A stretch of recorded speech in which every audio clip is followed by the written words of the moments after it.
বাৰু ৰাইজ, ক্ৰীড়া সপ্তাহৰ ৪ৰ্থ দিনৰ এটা সৰু দৃশ্যাংশ দেখুৱাওঁ বলক। আজি সকলোকে এইটো গেটআপত দেখি বুজিছেই নিশ্চয় কিহৰ কম্পিটিশ্যন হ'ব। হয়, বিয়া নামৰ কম্পিটিশ্যন হ'ব, য'ত মই শাহু হৈছো, মানে দৰাৰ মাক। ৰ'ব দেই, উৰণিখন লৈ লওঁ।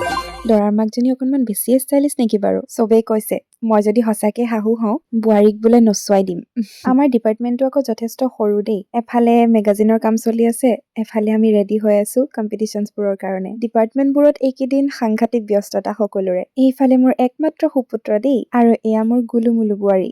লাষ্ট বোলো এবাৰ প্ৰেক্টিচ কৰি লওঁ, তেনেকুৱাতে এগৰাকীয়ে মাতিলেহি নহয়। এইবাৰ বোলে আমাক মাতিছে। কলেজখনত আজি চাৰিওফালে জুমে জুমে বোৱাৰী, আৰু তাৰ মাজে মাজে কেইযোৰামান দৰা কইনা। আৰু ইফালে ফিল্ডত আউটডোৰৰ গেমবোৰ হৈ আছে। আমি লাহে ধীৰে ওলাই আহোঁতে বেলেগ ডিপাৰ্টমেণ্টৰ এযোৰাক গাবলৈ দিলে। তাৰ পাছত আমি গালো।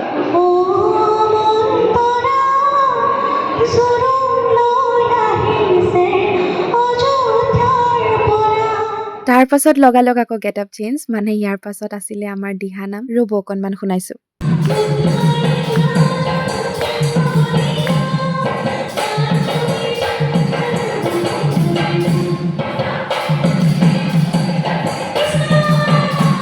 অ'কে, এতিয়া গম পালে নহয় মই কেইযোৰ কাপোৰ আনিব লগা হ'ল। তাৰ পাছত আছিলে আমাৰ নাটকৰ প্ৰেক্টিচ। বাৰু এতিয়ালৈ এয়াই, আগন্তুক ভিডিঅ'ত পুনৰ দেখা পাম। ধন্যবাদ।